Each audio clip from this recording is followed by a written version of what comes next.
शिष्य के पास पूंजी केवल 3 चीजें ही होती हैं। चौथी चीज अगर शिष्य के पास है तो शिष्य नहीं है।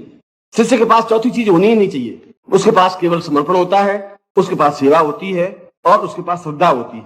और यदि नहीं श्रद्धा है तो वह शिष्य बनने के काबिल नहीं है, वह शिष्य बन ही नहीं सकता। 1000 वर्ष तक पांव दबाने पर भी शिष्य नहीं बन सकता। यदि किसी चीज पर आस्था ही नहीं है, विश्वास ही नहीं है, श्रद्धा है ही नहीं।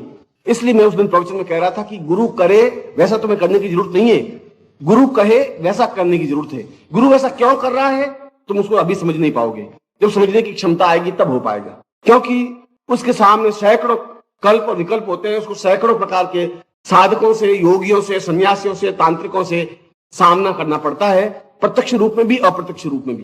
रात को सोते समय भी, जागते समय भी, कभी भी कोई भी प्रहार कर सकता है। क्योंकि प्रहार करने के लिए सीधा लकड़ी या तलवार लेकर के सामने आने की जरूरत नहीं है, कहीं से भी मान प्रयोग तो हो ही सकता है। जो सर्वश्रेष्ठ बनना चाहेगा उसको उतना ही बड़ी यातना भी झेलनी पड़ेगी और अपने आप को जिंदा रखने के लिए, अपने आप का वर्चस्व बनाए रखने के लिए उतना ही संघर्ष भी करना पड़ेगा। और वह जब संघर्ष करता है तो उसको किस तरीके से उसको संघर्ष करना पड़ता है वह गुरु जानता है। तुम अभी उस लेवल पर पहुंचे नहीं। और गुरु ऐसा क्यों करता है?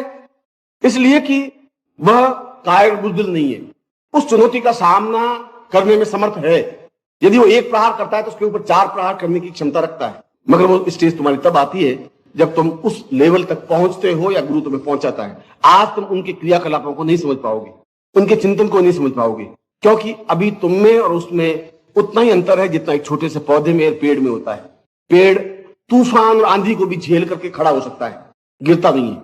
और पौधा छोटी सी हवा तेज आने पर गिर जाता है, थोड़ी सी धूप पड़ने पर मुरझा जाता है। पेड़ नहीं गिरता, पेड़ मुरझाता भी नहीं है, क्योंकि उसने उससे पहले कई अंधड़ तूफान देख चुका है। इसीलिए मैंने उस दिन कहा था कि शिष्य को गुरु की नकल करने की जरूरत नहीं है, वह जो कहे उसको करने की जरूरत है। इसको श्रद्धा कहते हैं। और अपने आप को पूर्ण रूप से समर्पण करने की क्रिया का भान होना चाहिए। इसलिए नहीं, तुम्हारा समर्पण करने से गुरु की महानता नहीं बनती। गुरु की महानता उसके ज्ञान से है।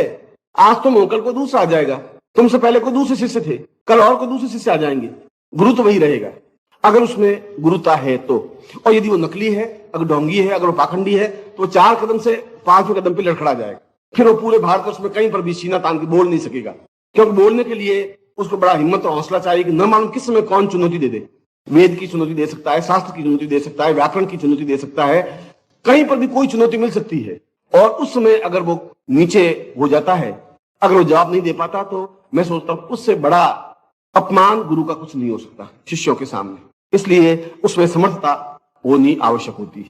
इसीलिए शिष्य को गुरुता प्राप्त करने के लिए समर्पण की भावना आवश्यक है।